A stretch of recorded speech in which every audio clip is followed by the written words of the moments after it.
सावधान, इस चैनल की कहानियां सुनने से आपको कहानी की लत और रातों की नींद उड़ने का खतरा है। कृपया हेडफोन लगा लें, वरना आपके घरवाले समझेंगे कि आप सच में किसी दूसरी दुनिया में पहुंच गए हैं।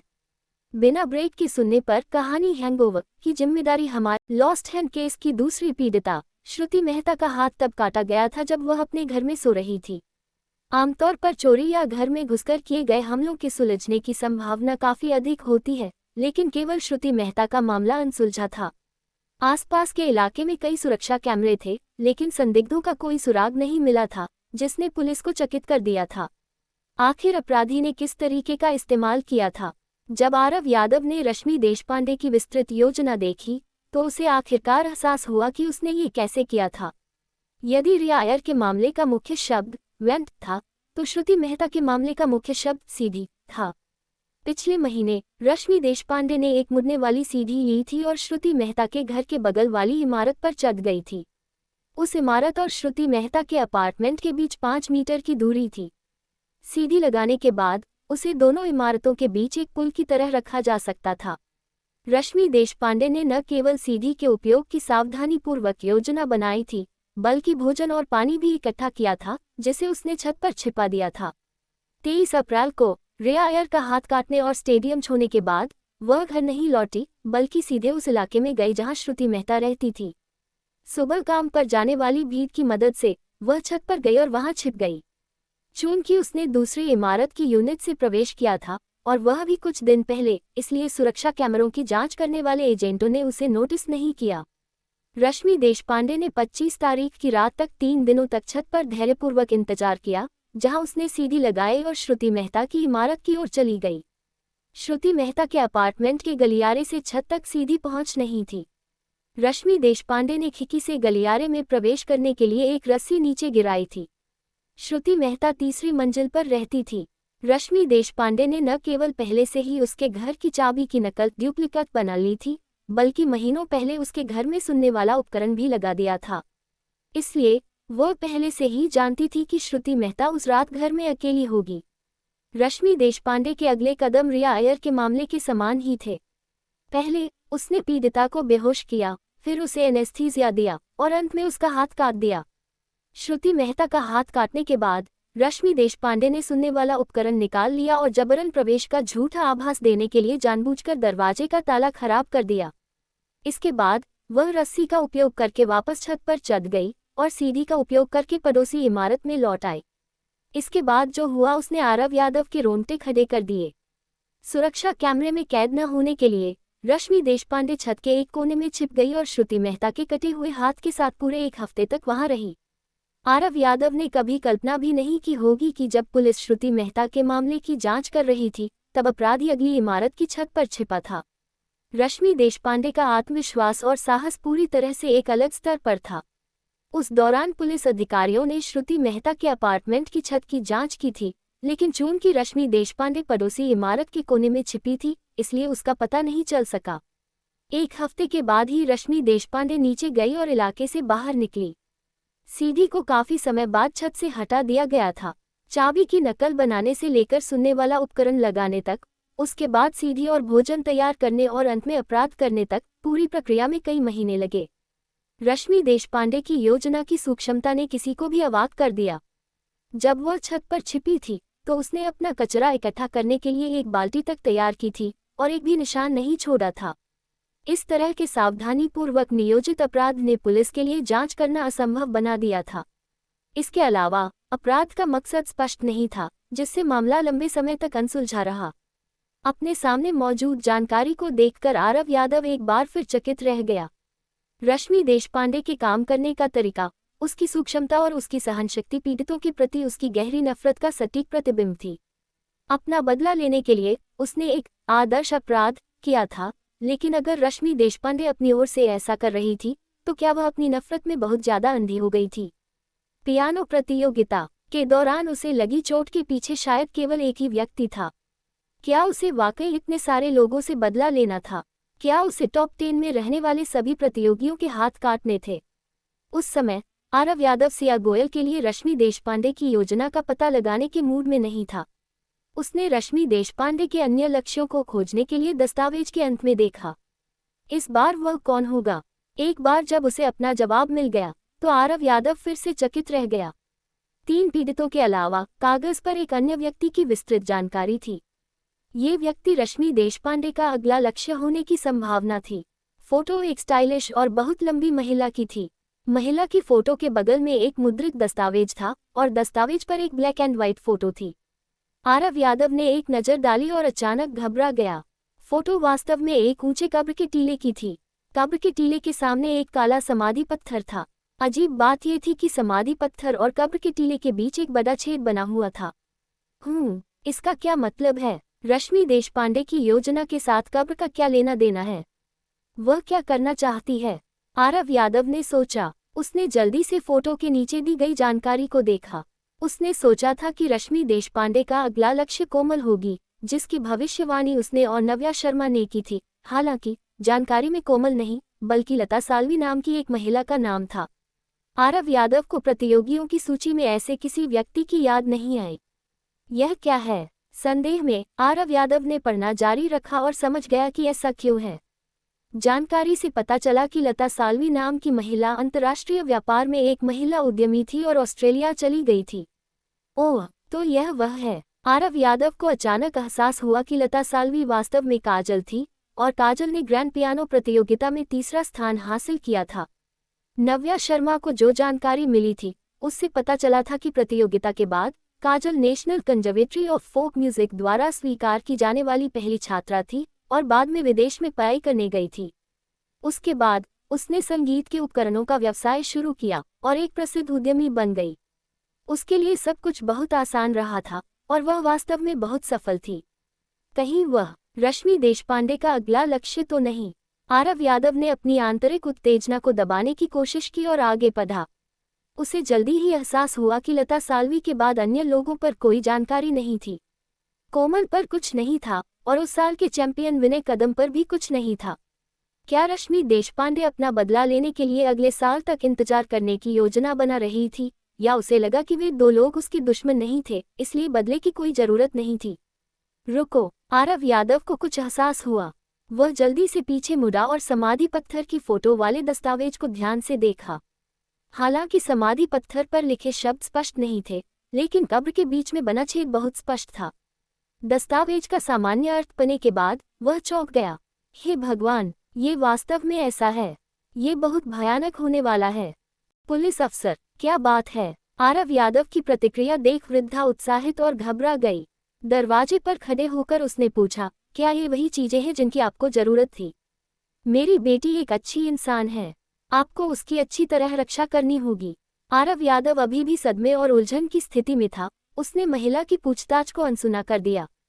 उसने न केवल कब्र की तस्वीर वाले दस्तावेज को ध्यान से पढ़ा, बल्कि काजल से संबंधित सभी जानकारी को भी अच्छी तरह से पढ़ा।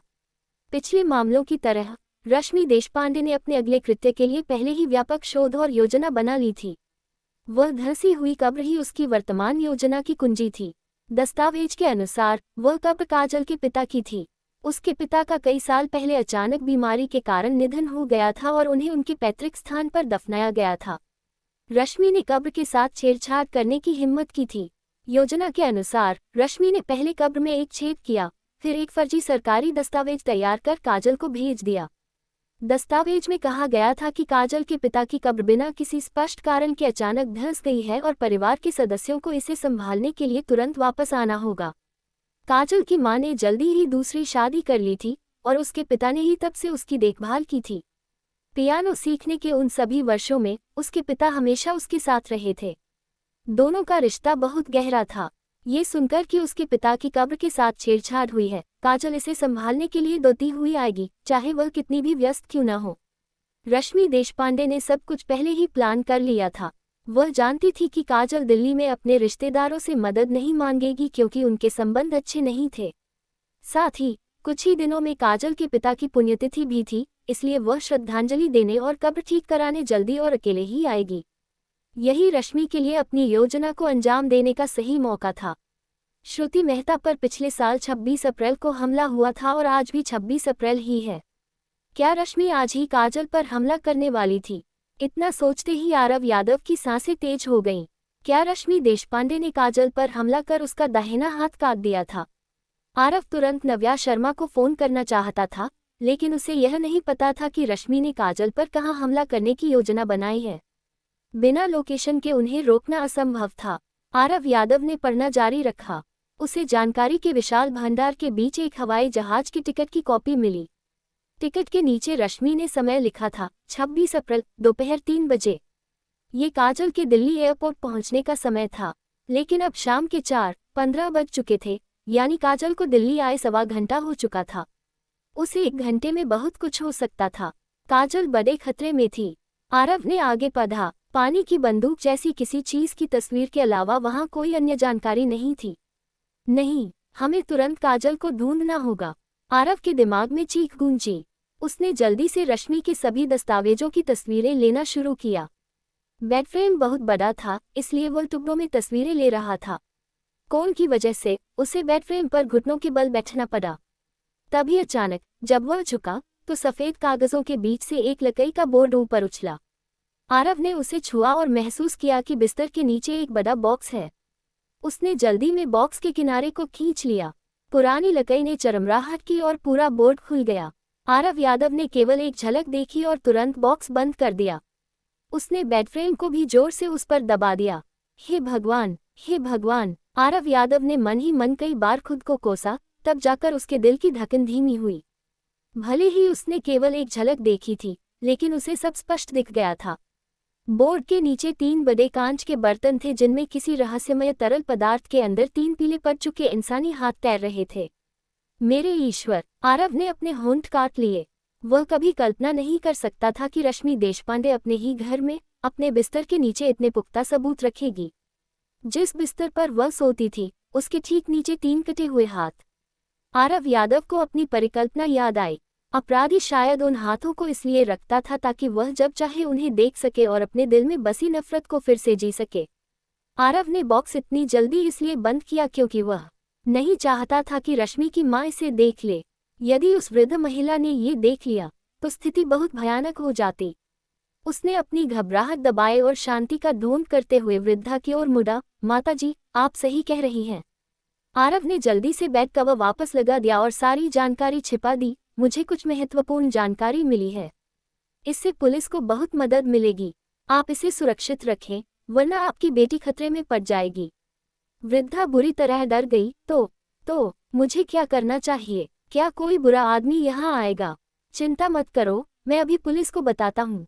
आरव जल्दी से कमरे से बाहर निकला, ताला वापस लगाया और वृद्धा को चेतावनी दी। माताजी, कुछ ही मिनटों में यहाँ बहुत से पुलिस अधिकारी आएंगे। तब तक घर की रखवाली करें और कहीं न जाएं। वृद्धा अभी सदमे में ही थी कि आरव यादव गेट खोलकर बाहर भाग गया। काजल, काजल! जैसे ही आरव अपनी पुलिस कार की ओर भागा, उसके मन में बस एक ही सवाल था, क्या वह काजल को समय रहते बचा पाएगा? वह लॉस्ट हैंड केस की चौथी शिकार नहीं बन सकती। सीनियर, क्या इत्तेफाक है? मैं आपको फोन करने ही वाली थी। नव्या शर्मा की चुलबुली आवाज फोन पर गूंजी। कोमल की निजी जिंदगी तो पूरी उलझी हुई है। मैंने अभी उसे 4 आदमियों के साथ एक होटल में जाते देखा है। आह, क्या? आरव यादव नव्या को रश्मि देशपांडे के बारे में बताना चाहता था, लेकिन नव्या की बात सुनकर उसके पास शब्द ही नहीं बचे। नव्या शर्मा ने हंसते हुए कहा, मुझे पता था कि आप कुछ अच्छा नहीं सोच रहे होंगे। मैं मजाक कर रही थी। वह वहाँ एक कॉन्फ्रेंस के लिए आए हैं। के। आरव यादव ने नव्या की बात बीच में ही काट दी और उसे वह सब कुछ बता दिया जो उसने रश्मि देशपांडे के घर पर देखा था। सुनने के बाद नव्या शर्मा सन्न रह गई। वह सिर्फ एक क्लर्क इंटर्न थी, और हालांकि उसकी जांच करने की क्षमता अच्छी थी, लेकिन असली अपराधी का पता चलने पर वह थोड़ा घबरा गई थी। सीनियर, अब हमें क्या करना चाहिए? नव्या शर्मा ने कांपते हुए पूछा। हमें क्या करना चाहिए? आरव यादव भी अभी पूरी तरह से पेशेवर पुलिस वाला नहीं बना था। इतनी बड़ी सच्चाई सामने आने पर उसकी भी सोचने समझने की शक्ति कम हो रही थी। उसे रश्मि देशपांडे के घर पर कब्जा करना था, अपराध के सबूत और पीड़ितों के हाथ बरामद करने थे। साथ ही उसे रश्मि देशपांडे और काजल के ठिकाने का पता लगाना था। आरव यादव जानता था कि समय निकलता जा रहा है। उसके और नव्या शर्मा के लिए यह आपातकालीन कार्य अकेले पूरा करना असंभव था। उन्हें मदद की जरूरत थी। हालांकि आरव यादव की अथर्व सिंह और अनन्या अग्रवाल से अनबन चल रही थी, इसलिए वह अपनी मेहनत का फल उन्हें नहीं देना चाहता था। काफी सोच विचार के बाद आरव ने एक योजना बनाई। उसने तुरंत नव्या शर्मा से कहा कि वह टीम ए के एजेंटों से संपर्क करे और उन्हें रश्मि देशपांडे के घर की तलाशी लेने के लिए कहे। चूंकि टीम बी अक्सर उन पर हावी रहती थी, इसलिए टीम ए के ज्यादातर सदस्य टीम बी से नफरत करते थे। अगर वे टीम बी से पहले लॉस्ट हैंड केस सुलझा लेते तो यह उनके लिए गर्व की बात होती, इसलिए वे अपना पूरा जोर लगा देंगे। रश्मि देशपांडे और काजल की लोकेशन का पता लगाने के लिए आरव यादव ने विवान गोयल की मदद लेने का सोचा। लोगों को ढूंढने की अपनी महारत से वह निश्चित रूप से अपराधी को पकड़ लेगा। नव्या शर्मा आरव की योजना से सहमत हुई और फोन काटते ही मदद के लिए निकल गई। नव्या शर्मा को टीम ए के एजेंटों को समझाने में मदद करने के लिए आरव उसे वे तस्वीरें भेजना चाहता था जो उसने रश्मि के घर पर ली थी, लेकिन उसके फोन में डेटा नहीं था, तो वह उन्हें कैसे भेजता। तभी आरव के दिमाग की बत्ती जली और वह गली के मुहाने पर बने केएफसी की ओर गाड़ी दौड़ा दी। ये वही केएफसी था जहां से सिया गोयल ने अपना हाथ कटने के बाद मदद के लिए फोन किया था। केएफसी के वाईफाई का इस्तेमाल करके आरव ने सारी जानकारी नव्या शर्मा को भेज दी। तस्वीरें भेजने के तुरंत बाद उसने विवान गोयल को फोन किया। विवान अभी भी अपनी हरकतों से बाज नहीं आया था और आरव को टालने और उससे पैसे ऐंठने की कोशिश करने लगा। आरव गुस्सा नहीं हुआ, उसने उसे रश्मि देशपांडे की फोटो भेज दी। फोटो देखते ही विवान गोयल मान गया। उस लड़के का उपनाम मधविश था। वह तुरंत समझ गया कि इस मामले में शामिल होने के क्या फायदे हैं। अगर वह लॉस्ट हैंड केस के अपराधी को पकड़ने में आरव की मदद करता है तो वह पुलिस विभाग के लिए एक कीमती संपत्ति बन जाएगा। यह मशहूर लॉस्ट हैंड केस था। अगर यह सुलझ गया तो उसे वापस ट्रैफिक पुलिस में नहीं भेजा जाएगा। ये समझते ही विवान जोश में आ गया। उसने आरव से बस एक पल इंतजार करने को कहा। आरव जानता था कि इस बार उसका एक पल वाकई गंभीर है। आरव ने केवल 5 मिनट इंतजार किया और विवान गोयल का फोन आ गया। भाई, इस बार चुनौती बड़ी है। विवान के कीबोर्ड पर तेजी से टाइप करने की आवाज आ रही थी। ये रश्मि देशपांडे बहुत चालाक है। उसका सेलफोन लोकेट नहीं हो पा रहा है। न केवल उसका फोन बंद है, बल्कि शायद सिम कार्ड भी निकाल दिया गया है। जैसी उम्मीद थी, आरव यादव ने सिर हिलाया। रश्मि देशपांडे बहुत सूक्ष्मदर्शी थी। उसने निश्चित रूप से ऐसी तैयारी पहले से ही की होगी, और चूंकि उसका फोन लोकेट नहीं हो पा रहा था तो इसमें कोई शक नहीं था कि वह जल्द ही काजल से अपना बदला लेने वाली है। कोई बात नहीं, काजल को चेक करो। ओह, मेरा मतलब है, अब उसका नाम लता साल्वी है। वह अभी ऑस्ट्रेलिया से दिल्ली आए है। उसका हवाई टिकट उस फोटो में है जो मैंने तुम्हें भेजी थी। आरव ने एक ही सांस में कहा, बस उसकी लोकेशन पता लगाओ। जल्दी, चेक कर रहा हूँ भाई। विवान गोयल ने तुरंत जवाब दिया, मुझे उसका फोन नंबर मिल गया है, लेकिन वह अंतर्राष्ट्रीय सिम कार्ड इस्तेमाल कर रही है और उसका कोड फॉर्मेट हमारे देश से अलग है। मुझे थोड़ा समय चाहिए। कितना समय? आरव ने दबाव डाला। अगर मैं पुलिस स्टेशन में होता तो शायद 10 मिनट, लेकिन क्या तुम स्टेशन में नहीं हो? मैं बिलियर्ड सेंटर के कंप्यूटर का इस्तेमाल कर रहा हूँ। धत तेरे की, अगर तू मरा तो मैं तुझे दफनाने के लिए एक बिलियर्ड्स टेबल जरूर खरीदूंगा। आरव ने कोसा, मैं जल्दी करूंगा। मुझे 15 मिनट दो, बस 15 मिनट। ठीक है, विवान ने मिन्नत की। आरव ने मन ही मन सोचा, 15 मिनट में तो काजल का हाथ जा सकता है, लेकिन ऐसी स्थिति में उसके पास धैर्यपूर्वक इंतजार करने के अलावा कोई चारा नहीं था। फोन काटने के बाद आरव यादव ने जल्दी से अपने फोन की तस्वीरें देखी कि कहीं उसने कुछ अनदेखा तो नहीं कर दिया। अचानक उसे कुछ याद आया। उसे याद आया कि जब उसने रश्मि के बिस्तर के नीचे हाथों वाली कांच की 3 बोतलें देखी थी तो वहां एक खाली जगह थी। वहां चौथी बोतल होनी चाहिए थी। वह जगह जाहिर तौर पर काजल के लिए आरक्षित थी। चूंकि वह बोतल बिस्तर के नीचे नहीं थी तो क्या रश्मि उसे अपने साथ ले गई थी? क्या इतनी बड़ी बोतल ले जाना असुविधाजनक नहीं होता? या रश्मि ने पिछली बार की तरह बोतल कहीं और रख दी थी? वह कहाँ हो सकती है? एयरपोर्ट? नामुमकिन। एयरपोर्ट पर बहुत भीड़ होती है। रश्मि चाहे कितनी भी काबिल क्यों न हो, वह वहां हमला नहीं करेगी। एयरपोर्ट के अलावा और कौन सी जगह हो सकती है? आरव के दिमाग में एक विचार आया और उसने तुरंत उस समाधि पत्थर वाली फोटो का दस्तावेज निकाला। सही, काजल दिल्ली क्यों आई है? अपने पिता की कब्र ठीक करने। फ्लाइट दोपहर 3 बजे आने वाली थी। अगर कोई देरी नहीं हुई तो पूरी संभावना है कि लैंडिंग के बाद काजल सीधे कब्रिस्तान की ओर निकली होगी। अगर किसी के पिता की कब्र खराब हो जाए तो कौन चिंतित नहीं होगा। इसलिए अगर काजल लैंडिंग के बाद सीधे कब्रिस्तान गई है तो रश्मि देशपांडे ने हमला करने के लिए कौन सी जगह चुनी होगी। हे भगवान, और कहाँ? कब्रिस्तान। वहाँ कोई नहीं होता और न ही कोई सुरक्षा कैमरे। हमला करने के लिए वह सबसे बेहतरीन जगह है। इस दुनिया के आरव यादव ने पहले कभी गाड़ी नहीं चलाई थी। उसके पास ड्राइविंग लाइसेंस तक नहीं था, लेकिन अपने पिछले जीवन का स्ट्रीट किंग आरव यादव अलग था। अपनी पुरानी दुनिया में वह अक्सर तेज रफ्तार के कारण पुलिस स्टेशन आमंत्रित किया जाता रहता था। हालांकि उसकी ड्राइविंग स्किल बहुत अद्भुत नहीं मानी जाती थी, फिर भी उसके प्रतिद्वंद्वी हमेशा उससे डरते थे, क्योंकि आरव उसी अंदाज में गाड़ी चलाता था जैसे वह लगता था अपनी जान की परवाह किए बिना। आरव यादव सायरन बजाते हुए अपनी पुलिस कार उड़ा रहा था।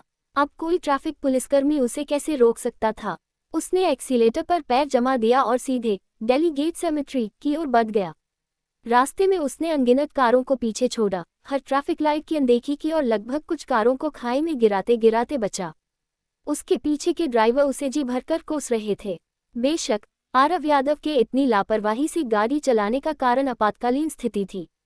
दिल्ली गेट सेमेट्री दिल्ली का एक काफी मशहूर कब्रिस्तान था और यही काजल के पिता की कब्र थी। वह किसी की जान बचाने के लिए भाग रहा था। हालांकि आरव यादव को दिल्ली गेट सेमेट्री पहुंचने में केवल 10 मिनट लगे, लेकिन कब्रिस्तान का इलाका काफी बड़ा था और उसे काजल के पिता की कब्र की सटीक स्थिति नहीं पता थी। गूगल मैप्स कब्रों की सटीक स्थिति नहीं दिखाते, इसलिए आरव यादव केवल इलाके के चक्कर लगाकर उन्हें ढूंढ सकता था। अभी अप्रैल का अंत था, इसलिए कब्रिस्तान लंबी झाड़ियों और खरपतवार से भरा हुआ था। झाड़ियों की वजह से दृष्टि बाधित होने के कारण आरव यादव की तलाश और भी कठिन हो गई थी। उसकी कार कब्रों के बीच तंग रास्तों में नहीं जा सकती थी, इसलिए वह केवल बाहर की कच्ची सड़क पर ही चक्कर लगा पा रहा था। इस समय ट्रैकिंग विशेषज्ञ आखिरकार कुछ काम आया। विवान गोयल ने आखिरकार काजल की सही लोकेशन ढूंढ ली थी और तुरंत आरव यादव को फोन किया। मूल रूप से विवान लोकेशन भेजना चाहता था, लेकिन आरव के फोन में डेटा नहीं था, इसलिए उसे लोकेशन के निर्देशांक बोलकर बताने पड़े, जिन्हें आरव ने पुलिस ट्रैकिंग डिवाइस में डाला। निर्देशांक डालने के बाद आरव की आंखें चमक उठीं। उसने सही अंदाजा लगाया था। काजल वाकई दिल्ली गेट सेमेट्री कब्रिस्तान के इलाके में ही थी। अगर वह पास थी तो रश्मि देशपांडे भी वहीं होगी। आरव यादव ने तुरंत उन निर्देशांकों की दिशा में बना शुरू किया, लेकिन अचानक कार कब्रिस्तान के एक गड्ढे में फंस गई और आगे बढ़ने लायक नहीं रही। आरव ने उस लोकेशन को याद करने की कोशिश की, पुलिस कार को वहीं छोड़ा और पैदल ही कब्रिस्तान की ओर दौड़ पड़ा। मई का महीना आने वाला था, फिर भी कब्रिस्तान में ठंड थी और हवा में नमी थी। पिछले 2 हफ्तों से इलाके का रखरखाव नहीं हुआ था। वहां बिखरे हुए कुछ कागजी नोटों और पटाखों के टुकड़ों के अलावा सन्नाटा पसरा हुआ था। जब आरव यादव झाड़ियों और मकबरों के बीच से गुजरा तो उसे एक नीली टैक्सी दिखाई दी। ओह, यहाँ कार क्यों है? आरव जल्दी से वहां पहुंचा और देखा कि टैक्सी फुटपाथ पर खड़ी थी। ड्राइवर सिगरेट पीते हुए रेडियो सुन रहा था। यहाँ ड्राइवर है, आरव ने सोचा। यह इलाका काजल की लोकेशन के बहुत करीब है। क्या ये टैक्सी? आरव चिल्लाया। ओए! वह झपट कर पास गया और अपना पुलिस बैज निकाला। मैं पुलिस अधिकारी हूँ। बताओ, तुम यहाँ क्या कर रहे हो? कब्रिस्तान से अचानक किसी को इतनी उत्तेजना में बाहर निकलते देख ड्राइवर बुरी तरह डर गया। उसका चेहरा पीला पड़ गया और डर के मारे सिगरेट से खुद को ही जलाने वाला था। जब उसने आरव का पुलिस आईडी देखा तो हकलाते हुए बोला, मैं यहाँ एक ग्राहक के साथ आया था और कुछ नहीं। क्या वह एयरपोर्ट से आई थी? आरव ने हड़बड़ी में पूछा। एक महिला। आपको कैसे पता? ड्राइवर को अचानक उत्सुकता हुई। उसने रेडियो बंद किया। एक प्यारी सी लेडी थी, कह रही थी कि वह विदेश से आए हैं। आरव चौंक गया और ड्राइवर पर लगभग दहाड़ते हुए पूछा, वह कहाँ है? वह किस तरफ गई? उधर। ड्राइवर को स्थिति की गंभीरता नहीं पता थी। उसने बस इशारा किया कि वह महिला किधर गई है। कितनी देर पहले? आरव चिल्लाया। शायद कुछ मिनट पहले। टैक्सी ड्राइवर उलझन में था। क्या आप वाकई पुलिस वाले हैं? बात क्या है? आरव के पास बात करने का समय नहीं था। वह पूरी ताकत लगाकर उसी दिशा में भागा जहां ड्राइवर ने इशारा किया था। कुछ मिनट, बस कुछ मिनट। उसे यकीन नहीं था कि वह उसे समय रहते ढूंढ पाएगा या नहीं। आरव अपनी पूरी रफ्तार से दौड़ा। कब्रिस्तान के बीच से भागते हुए वह हर तरफ अपनी नजरें दौड़ा रहा था। अचानक लंबी झाड़ियों के बीच से उसे कुछ अलग रंग दिखाई दिया। हरा, यहाँ हरा रंग कहाँ से आया? और वह हिल रहा था। उसे साफ देखने के लिए आरव कुछ कब्रों के ऊपर से कूदा और आखिरकार उसने दूर का नजारा देखा। नजारा देखते ही उसके चेहरे के भाव बदल गए। अरे धत तेरे की! करीब 20 मीटर दूर एक महिला जो टाइट गाउन पहने हुए थी, एक कब्र के सामने कुछ कर रही थी। उस महिला ने सर्जिकल कैप पहनी हुई थी, टोपी हरे रंग की थी और यही वह हरा रंग था जिसे आरव ने हिलते हुए देखा था। उसके नीचे सफेद फर कोट और ऊंची एडी के जूते पहने एक महिला जमीन पर पड़ी थी। सर्जिकल कैप वाली महिला ने ऐसा लग रहा था मानो अपना कोई काम अभी खत्म किया हो। उसने जमीन पर पड़ी महिला की आस्तीन ऊपर चढ़ाए और उसका हाथ एक छोटे चॉपिंग बोर्ड पर सपाट रख दिया। फिर आरव ने देखा कि उसने एक चांदी की कुल्हाड़ी हवा में ऊंची उठाई। आह! आरव सन रह गया और झटके में उछलकर चिल्लाया, ओए! रुक जाओ! उसकी आवाज में गदगदाहट जैसी शक्ति थी। जब वह आवाज सर्जिकल कैप वाली महिला तक पहुंची तो वह कांप उठी और उसने आरव की ओर सिर उठाकर देखा। उसके चेहरे पर घबराहट साफ दिख रही थी। आरव उसकी ओर दौड़ते हुए चिल्लाया, शुक्र है, आखिरकार मैंने तुम्हें पकड़ ही लिया। आरव ने सोचा। सर्जिकल कैप वाली महिला ने आरव को अपनी ओर दौड़ते देखा तो उसने तुरंत अपना हथियार नीचे रखा और भागने लगी। ओए! भागो मत! भागो मत! आरव पीछा करते हुए दहाड़ा, तुम भाग नहीं सकती। तुम चारों तरफ से घिर चुकी हो। कहाँ जा रही हो? जब आरव कब्र के सामने से गुजरा, उसने जमीन पर पड़ी स्टाइलिश और खूबसूरत महिला को देखा। वह पूरी तरह बेहोश थी। कहने की जरूरत नहीं थी कि यह निश्चित रूप से काजल थी। और जो भाग रही थी वह निस्संदेह अपराधी रश्मि देशपांडे थी। रश्मि देशपांडे! आरव ने मन में दोहराया। उसने जल्दी से काजल को वहीं छोड़ा और रश्मि का पीछा जारी रखा। रश्मि देशपांडे टैक्सी की विपरीत दिशा में भाग रही थी। वहां से एक छोटा रास्ता दूर हाईवे की तरफ जाता था। तुम बच नहीं सकती। जैसे ही आरव को भौगोलिक स्थिति का एहसास हुआ, उसका आत्मविश्वास बढ़ गया। उसे अपनी भागने की क्षमता पर पूरा भरोसा था। रश्मि देशपांडे, तुम्हें क्या लगता है तुम कहाँ जा रही हो? आरव ने लंबे कदम भरते हुए उसका पीछा किया। वह बहुत तेज था और रश्मि देशपांडे के करीब पहुंचता जा रहा था। लेकिन जैसे ही रश्मि कब्रिस्तान के अंत पर पहुंची, वह रुक गई। आरव भी रुक गया। वह क्यों रुकी? क्या उसे एहसास हो गया कि भागने का कोई रास्ता नहीं है और वह सरेंडर करने वाली है? आरव उसे जल्द से जल्द पकड़ना चाहता था, इसलिए वह उसकी ओर बढ़ा। वह रश्मि के सामने खड़ा हो गया, लेकिन उसे उम्मीद नहीं थी कि रश्मि देशपांडे के पास एक अतिरिक्त वाटर गन होगी। आरव ने उस वाटर गन को पहचान लिया जो उसने रश्मि के कमरे में देखी थी, लेकिन जल्दबाजी में उसने उसे चेक नहीं किया था और उसे नहीं पता था कि वह किस काम की है। लेकिन उसे उत्सुक होने का मौका ही नहीं मिला क्योंकि वाटर गन से एक सिरिंज तेजी से निकली। पास होने के कारण आरव उसे चकमा नहीं दे सका और सिरिंज उसके कंधे में जा घुसी। तरल पदार्थ तुरंत उसके शरीर में दाखिल हो गया। आह!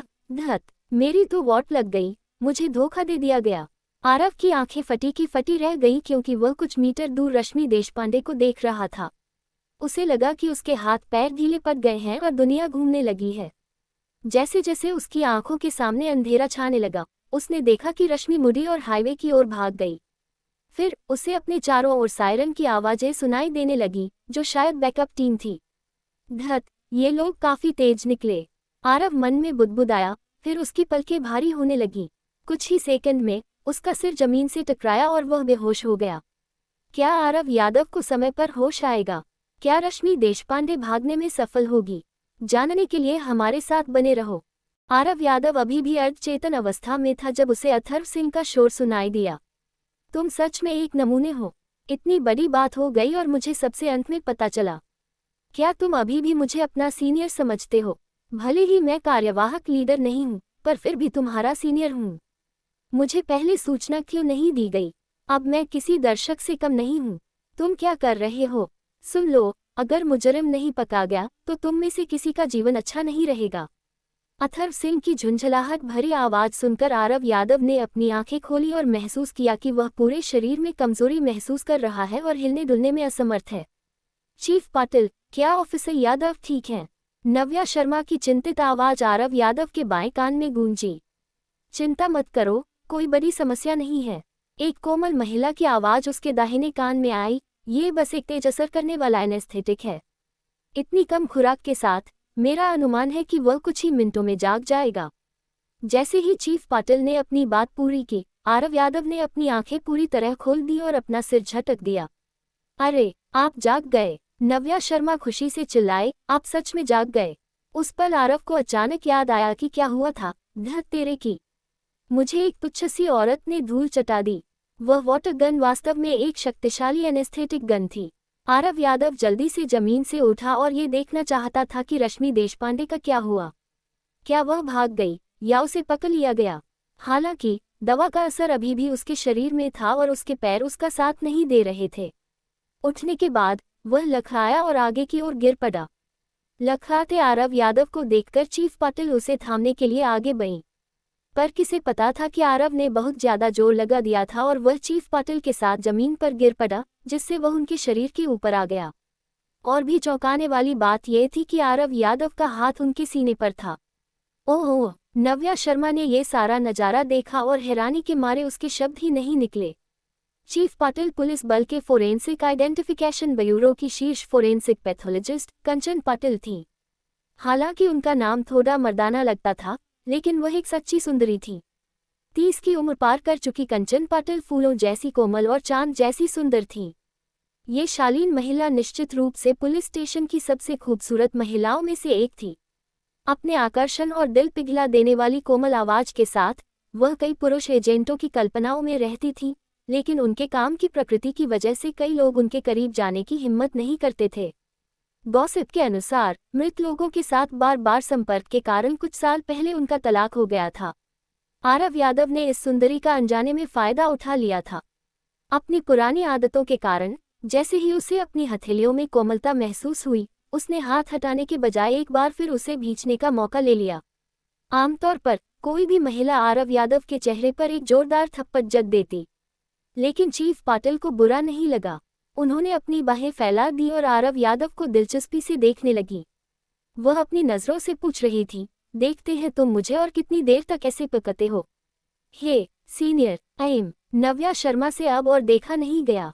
उसने बनावटी खांसी की और आरव यादव को ऊपर खींच लिया। उस क्षण आरव यादव आखिरकार पूरी तरह होश में आ गया। उसने चारों ओर देखा और महसूस किया कि वह अभी भी कब्रिस्तान में ही है। उस गिरने के चक्कर में वह और कंचन पाटिल कीचड़ में सौंध गए थे।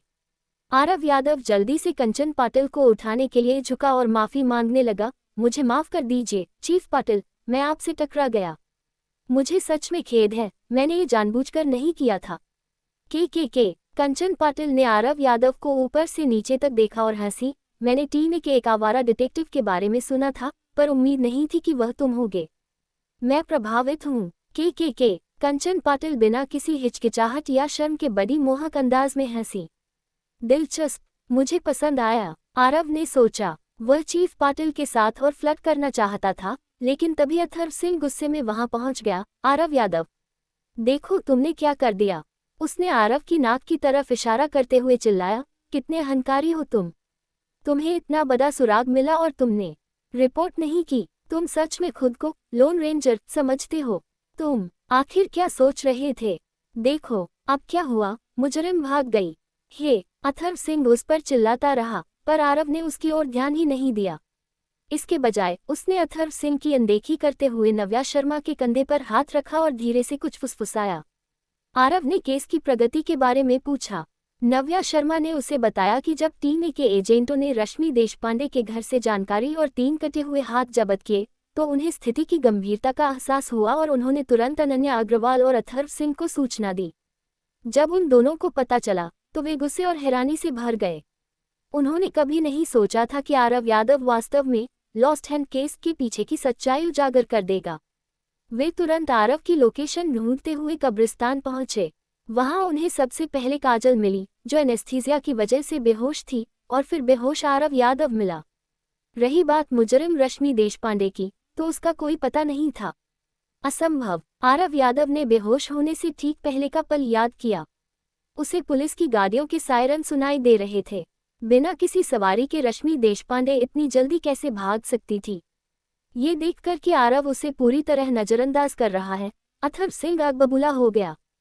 तुम लोग जल्दी से आसपास के सड़क जंक्शनों के चेक पॉइंट्स पर सूचित करो। मुजरिम को भागने नहीं देना चाहिए। अनन्या अग्रवाल की आवाज आरव की ओर आ रही थी। पूरी संभावना है कि मुजरिम को यहाँ से बाहर निकलने के लिए कोई सवारी मिल गई है। वह इतने कम समय में दूर नहीं गई होगी, हमें उसे पकड़ना ही होगा। जी मैम। टीम के सदस्य आदेश मिलते ही कब्रिस्तान से बाहर भागे। निर्देश देने के बाद अनन्या अग्रवाल बड़े कदमों के साथ आरव की ओर बढ़ी, उसे गुस्से से घूरा और चिल्लाई, आरव यादव, तुम सच में बहुत स्वार्थी हो। टीम लीडर अग्रवाल का चेहरा उतरा हुआ था। सट्टेबाजी जैसी तुच्छ बात के लिए तुमने पुलिस के इतने महत्वपूर्ण मामले को लटकाए रखा। तुमने मुझे ये सुराग पहले क्यों नहीं बताया? अगर बताया होता तो आज स्थिति ऐसी नहीं होती, मुजरिम सलाखों के पीछे होती। पर देखो अब क्या हुआ, अनन्या अग्रवाल ने डांटा, उसकी काबिलियत को देखते हुए अगर वह दिल्ली छोड़ देती है तो भविष्य में उसे पकड़ना बहुत मुश्किल होगा। बिल्कुल सही। अथर्व सिंह को भी अपनी भड़ास निकालने का मौका मिल गया। आरव यादव, तुम्हें क्या लगता है कि तुम बहुत महान हो क्योंकि तुम्हें एक छोटा सा सुराग मिल गया? मैं बता दूं, जब तक मुजरिम पकड़ा नहीं जाता तब तक केस सुलझा हुआ नहीं माना जाता। मैं सीनियर्स को तुम्हारी रिपोर्ट करूंगा, बस अपनी सजा का इंतजार करो। कैप्टन सिंह, क्या ये कुछ ज्यादा नहीं हो रहा? नव्या शर्मा से अब रहा नहीं गया और वह आरव के साथ खड़ी हो गई। ऑफिसर यादव ने ही सुराग ढूंढे थे। भले ही इनाम न मिले पर सजा तो नहीं मिलनी चाहिए। सही कहा कैप्टन सिंह। कंचन पाटिल अचानक बीच में बोली, मुझे नहीं लगता कि किसी सजा की जरूरत है। अगर यादव नहीं होता तो उस औरत ने अभी अपना दाहिना हाथ खो दिया होता। हालांकि कंचन पाटिल बहुत कोमल आवाज में बोल रही थी, लेकिन फोरेंसिक ब्यूरो की प्रमुख के रूप में उनके शब्दों का बहुत वजन था। अथर्व सिंह को उम्मीद नहीं थी कि वह आरव का पक्ष लेंगी और वह शर्मिंदा हो गया। इस केस की वजह से आरव यादव को एनेस्थेटिक गन से गोली भी खानी पड़ी। नव्या शर्मा ने गुस्से में कहा, वह कितना खतरनाक था। आप अभी भी उनके लिए मुश्किलें खड़ी करना चाहते हैं। नव्या शर्मा, तुम्हारी तमीज कहाँ गई? अथर्व सिंह कंचन पाटिल को कुछ नहीं कह सका, लेकिन नव्या शर्मा जैसी इंटर्न के लिए बात अलग थी। वह दहाड़ा, मैं अभी तुम्हारे पास भी आने वाला था। तुमने सबूत छिपाने में आरव यादव की मदद की। तुम भी नहीं बचोगी, तुम दोनों बस देखते जाओ। तुम्हें ये भी पता है कि एनेस्थेटिक गन से गोली खाना खतरनाक है ना? अनन्या अग्रवाल ने ठंडे स्वर में कहा, यह अपनी मनमानी करने का नतीजा है। बिल्कुल स्पष्ट है कि उसमें काबिलियत ही नहीं है। अथर्व सिंह ने अपनी कड़वाहट निकालने के लिए जोड़ा। अथर्व को लगा था कि यह सब सुनकर आरव गुस्से से पागल हो जाएगा और गालियां देगा, लेकिन उसे ये देखकर हैरानी हुई कि आरव गुस्सा नहीं था। उसके चेहरे पर ऐसी मुस्कान थी मानो उसकी तारीफ की जा रही हो। क्या रश्मि देशपांडे सच में भागने में सफल हुई है? और आरव यादव मुस्कुरा क्यों रहा है? जानने के लिए हमारे साथ बने रहे। आरव यादव को बिना वजह हंसते देख घटनास्थल पर सबूत इकट्ठा करने आए विभाग प्रमुख कंचन पाटिल ने अपना काम रोक दिया और देखने लगे कि क्या हो रहा है। आरव यादव, तुम हंस लो। अथर्व सिंह अभी भी मुंह बना रहा था। तुम्हारे खुशी के दिन अब खत्म होने वाले हैं। देखते हैं तुम कब तक हंसते हो। अनन्या अग्रवाल को इसमें कोई दिलचस्पी नहीं थी और वह जाने के लिए मुई। भले ही उन्हें आरव यादव पसंद नहीं था, लेकिन वह अथर्व सिंह को भी पसंद नहीं करती थी। लेकिन जैसे ही वह जाने लगी, आरव यादव ने उन्हें आवाज दी, ओए टीम लीडर अग्रवाल, अभी मत जाए। आरव यादव हंसते हुए बोला, आपको मेरा गवाह बनना होगा। क्या? अनन्या अग्रवाल उलझन में मुई, तुम्हारा क्या मतलब है? ओए सिंह। आरव यादव अथर्व सिंह की ओर मुड़ा और हंसा, बताओ हमारी शर्त के बारे में, क्या वह अभी भी कायम है या नहीं? अथर्व सिंह ने अपनी आंखें घुमाते हुए जवाब दिया, हाँ क्यों नहीं। क्या हमने ऐसा नहीं कहा था? अगर तुम लॉस्ट हैंड केस सुलझा लेते हो तो मैं तुम्हारे 1800 रुपये भरूंगा। लेकिन मुजरिम कहाँ है? अगर तुम्हारे पास मुजरिम नहीं है तो तुम केस कैसे सुलझा सकते हो? जल्दी क्या है? आरव यादव ने अपना सिर टेढ़ा किया, क्या हमने 7 दिन नहीं कहा था? 7 दिन की सीमा थी, अभी तो सिर्फ 5 दिन हुए हैं। क्या मेरे पास अभी भी समय नहीं है? सही सही सही, अभी समय है, अभी समय है। अथर्व सिंह भी हंसा, कैसे? आरव यादव, क्या तुम अभी भी मुजरिम को पकड़ना चाहते हो? ठीक है, लेकिन मैं अभी कह देता हूँ, मैं शर्त तभी पूरी मानूंगा जब तुम खास तौर पर खुद मुजरिम को पकड़ोगे। अगर किसी और ने पकड़ा तो यह नहीं माना जाएगा। हे, मुझे बस तुम्हारा वादा चाहिए था। आरव यादव अनन्या अग्रवाल की ओर मुड़ा, सुना आपने टीम लीडर, आपको मेरी गवाह बनना होगा। इसके बाद मैं लॉस्ट हैंड केस के मुजरिम को अपने हाथों से पकड़ूंगा। कैसा रहेगा अगर हम एक मुकाबला भी कर लें? देखते हैं मुजरिम को पहले कौन पकड़ता है। ये सुनकर वहां मौजूद पुलिस अधिकारी आपस में कानाफूसी करने लगे और शोर मच गया। उनकी नज़र में आरव यादव अपनी कब्र खुद खोद रहा था। अनन्या अग्रवाल के पास हर तरह के सर्विलांस, नाकाबंदी और गश्ती दल की पहुंच थी। आरव यादव के लिए उनसे पहले मुजरिम को पकड़ना लगभग असंभव काम था। ठीक है, अनन्या अग्रवाल ने भी आरव की चुनौती स्वीकार की और उसका मजाक उड़ाते हुए कहा, लगता है मैं तुम्हें केवल शुभकामनाएं ही दे सकती हूँ। अनन्या की बात सुनकर टीम बी के जांचकर्ताओं के चेहरों पर भी उपहास के भाव आ गए। लेकिन आरव यादव ने भीड़ की ओर हाथ फैलाया। आओ आओ हर कोई, क्या कोई दिलचस्पी रखता है? मैं पैसे लगाऊंगा। अगर मैं जीता तो आपको अपनी शर्त का 10 गुना मिलेगा। अगर आपने टीम लीडर अनन्या अग्रवाल पर दांव लगाया और वह जीत गई तो आपको 2 गुना मिलेगा। कैसा रहेगा? कोई है? आरव की बातों ने पुलिस अधिकारियों को और भी असहज कर दिया। सबको लगा कि वह पागल हो गया है। उसमें दांव लगाने का दुस्साहस था। यह एक पुलिस अधिकारी जैसा व्यवहार कैसे हो सकता था? सब लोग उत्सुकता से देख रहे थे, पर किसी ने वास्तव में दांव नहीं लगाया। छी, किसी को दांव लगाते न देख आरव ने बेरुखी से हाथ हिलाया। डरपोक कहीं के, जाओ जो करना है करो, मैं जा रहा हूँ, मुजरिम पकड़ना है। मिलते हैं दोस्तों। इतना कहकर आरव मुड़ा और कब्रिस्तान की ओर चल दिया। हे सीनियर, आपने कोई गलती तो नहीं की ना? नव्या शर्मा थोड़ी घबराई हुई थी और आरव को इशारा कर रही थी, लेकिन आरव ने बस हाथ हिलाया। सब ठीक है, इस बार तुम्हारी मदद की जरूरत नहीं है, मैं खुद कर सकता हूँ। मुझे विदा करने की जरूरत नहीं है। वह बात नहीं है। नव्या शर्मा ने हताशा में अपना पैर पटका। सीनियर, आप गलत रास्ते पर जा रहे हैं, रास्ता उस तरफ है। दरअसल आरव यादव जिस रास्ते पर जा रहा था वह कब्रिस्तान की गहराई में था, न कि बाहर निकलने के रास्ते पर। हाँ, वह हंसा। टीम बी के जांचकर्ताओं को लगा कि आरव अभी भी एनेस्थीसिया के प्रभाव में है और वे अपनी हंसी नहीं रोक सके। अथर्व सिंह ने अपनी भड़ास निकालने के लिए जमीन पर थूका और बुदबुदाया, इसे सही दिशा तक नहीं पता और यह मुजरिम पकड़ना चाहता है। क्या मजाक है? तब तक आरव यादव काफी दूर जा चुका था, लेकिन समूह अभी भी उसकी हर हरकत देख सकता था। उन्होंने देखा कि आरव का कब्रिस्तान छोड़ने का कोई इरादा नहीं था, बल्कि वह कब्रों के चक्कर लगा रहा था। आरव की अजीब हरकतों ने जल्दी ही जांचकर्ताओं का ध्यान खींचा, खासकर टीम लीडर अनन्या अग्रवाल का। वह जाने वाली थी, लेकिन आरव को कब्र के चक्कर लगाते देख उनके चेहरे पर भी उलझन के भाव आ गए। यह आरव यादव आखिर क्या योजना बना रहा है? अचानक जब सबका ध्यान भटका हुआ था, उन्होंने देखा कि आरव एक खास कब्र के सामने रुक गया। फिर जैसे कि उसे कुछ मिल गया हो, उसने अचानक कब्र पर लातें मारनी शुरू कर दी। वाह वही, ओ भाई! सभी जांचकर्ता दंग रह गए और मन ही मन सोचने लगे, आरव यादव, ये बंदा क्या सच में पागल हो गया है? कब्र पर कुछ लातें मारने के बाद आरव यादव अचानक आगे कूदा और गायब हो गया। वह कहाँ गया? असंभव, क्या वह कब्र के अंदर गिर गया? जल्दी उधर चलो। अनन्या अग्रवाल को कुछ एहसास हुआ और वह आरव की लोकेशन की ओर दौड़ने वाली पहली व्यक्ति थी। अन्य जांचकर्ता, जिनमें अथर्व सिंह, कंचन पाटिल और बाकी शामिल थे, उनके पीछे हो लिए। जब समूह कब्र के सामने पहुंचा तो सब सन रह गए। अप्रत्याशित रूप से कब्र के किनारे पर लगभग आधा मीटर व्यास का एक प्रवेश द्वार था। इससे पहले कि कोई करीब से देख पाता, आरव यादव उस छेद से बाहर निकला और उसके साथ एक महिला थी। महिला ने टाइट फिट विंड ब्रेकर पहना हुआ था और अभी भी सर्जिकल कैप पहनी हुई थी। वह निश्चित रूप से अपराधी थी, रश्मि देशपांडे।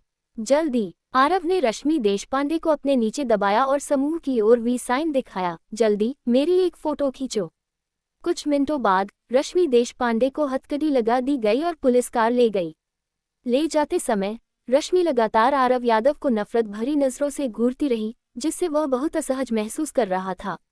ये सोचकर कि यह वही महिला है जिसने 3 पीड़ितों के हाथ काटे थे, आरव की रीढ़ में सिहरन दौड़ गई। हे! नव्या शर्मा ने आरव की पीठ पर जोर से थप्पड़ मारा, जिससे आरव कांप उठा। भगवान के लिए! ओह, तुम हो! तुमने तो मुझे डरा ही दिया। आरव ने अपने सीने पर हाथ रखा। वह वाकई बुरी तरह डर गया था। प्लीज, तुम कब्रों में गोते लगा सकते हो, पर मुझसे डर गए। नव्या शर्मा मुस्कुराते हुए आरव के पास बैठ गई, लेकिन उसकी उत्सुकता भी कम नहीं हो रही थी। जल्दी बताओ, तुम्हें कैसे पता चला कि मुजरिम कब्र के अंदर छिपी है? मैं, आरव यादव ने एक पल के लिए सोचा, और एक झूठ गधा। रश्मि देशपांडे की मां ने कहा था कि रश्मि थिएटर मंडली के साथ ग्रामीण इलाकों में प्रदर्शन करने जा रही है और कुछ दिनों में वापस आएगी। इसका मतलब था कि रश्मि ने पहले ही घर न जाने की तैयारी कर ली थी। आरव ने जारी रखा, तुम्हें याद होगा, पिछले साल श्रुति मेहता का हाथ काटने के बाद सर्विलांस कैमरों से बचने के लिए वह 7 दिनों तक इमारत की छत पर बैठी रही थी। इसलिए मैंने सोचा शायद वह अपनी पुरानी आदत दोहराएगी। ये समझ में आता है। नव्या शर्मा ने इस बारे में सोचा और कहा, कब्रिस्तान में कोई कैमरे नहीं हैं, लेकिन चारों ओर सिक्के हैं। अगर वह कोई सबूत नहीं छोड़ना चाहती थी तो यहाँ पास में छिपना एक बेहतरीन विचार था। लेकिन एक कब्र को चुनना, यह मुजरिम बहुत साहसी थी। अगर वह नहीं होती तो वह इतने सारे हाथ कैसे काट पाती? आरव के लिए ये सामान्य था। रुको, नव्या शर्मा को अचानक कुछ याद आया, फिर पूछा, सीनियर, भले ही आपको पता था कि मुजरिम किसी कब्र में छिपी है, पर आपको सटीक जगह कैसे पता चली? अभी आपने तुरंत वह जगह कैसे ढूंढ ली? ये तो आरव यादव कुछ देर हकलाता रहा। उसे कोई अच्छा बहाना नहीं मिल रहा था। क्या आरव नव्या को सच बताएगा? और काजल का क्या हुआ? जानने के लिए हमारे साथ बने रहे। वास्तव में आरव यादव ने अपराधी को अपनी बुद्धिमत्ता से नहीं खोजा था। वह ये पता लगाने में सक्षम था कि रश्मि देशपांडे कब्र में छिपी है, मिरेकल सिस्टम के उपहार अदृश्य ट्रैकिंग डिवाइस की मदद से। जब आरव यादव को एनेस्थीसिया की सुई मारी गई थी, तब बेहोशी की कगार पर पहुंचते हुए उसे अचानक उस अदृश्य ट्रैकिंग डिवाइस की याद आई और उसने अपनी बची कुची पूरी शक्ति लगाकर उसे रश्मि देशपांडे पर लगा दिया। ये ट्रैकिंग डिवाइस वास्तव में शक्तिशाली था। ये पूरी तरह से अदृश्य था और रश्मि देशपांडे को इसका पता तक नहीं चला। जब आरव यादव की आंख खुली तो उसे तुरंत आभास हुआ कि उसके मस्तिष्क में एक रडार काम कर रहा है और रडार पर लक्ष्य रश्मि देशपांडे के स्थान की ओर इशारा कर रहा था। इसी तरह वह दृश्य घटित हुआ जिसमें उसने उसे ढूंढ निकाला। आरव यादव को उम्मीद नहीं थी कि रश्मि देशपांडे इतनी चालाक होगी कि वह पहले से ही एक छेद खोद लेगी और अपने लिए भागने का रास्ता बना लेगी। हालांकि कब्र खाली थी, लेकिन उसके अंदर लेटे रहना और दिनों तक बात न करना किस तरह की मानसिक प्रताड़ना होगी। कोई भी साधारण व्यक्ति ऐसा नहीं कर पाता।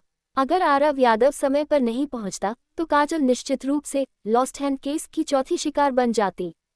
और अगर आरव यादव ने रश्मि देशपांडे पर नजर नहीं रखी होती तो यह मामला पिछले वर्षों की तरह एक अनसुलझा मामला बनकर रह जाता। तुम अभी भी मुझे सस्पेंस में रखना चाहते हो? नव्या शर्मा ने आग्रह किया, जल्दी बताओ, तुमने ये कैसे किया? खैर, अंदाजा लगाओ। आरव यादव कोई कारण नहीं बना सका और उसने सवाल वापस नव्या शर्मा पर डाल दिया। मुझे तो ऐसा लगता है। नव्या शर्मा ने अपनी आंखें घुमाई और अनुमान लगाया, तुमने किसी तर्क या सबूत का इस्तेमाल नहीं किया। मुझे लगता है कि एनेस्थीसिया बहुत हल्का रहा होगा। अपराधी ने सोचा कि तुम बेहोश हो, लेकिन वास्तव में तुम जाग रहे थे और तुमने उसे कब्र के अंदर छिपते हुए देख लिया था, सही ना? आरव यादव ने अपना अंगूठा ऊपर उठाया और बनावटी प्रशंसा करते हुए कहा, तुम वाकई कमाल हो कि तुमने सही अंदाजा लगा लिया। बिल्कुल। नव्या शर्मा खुद से खुश थी। तो तुम्हें पहले से ही पता था कि वह कहाँ छिपी है?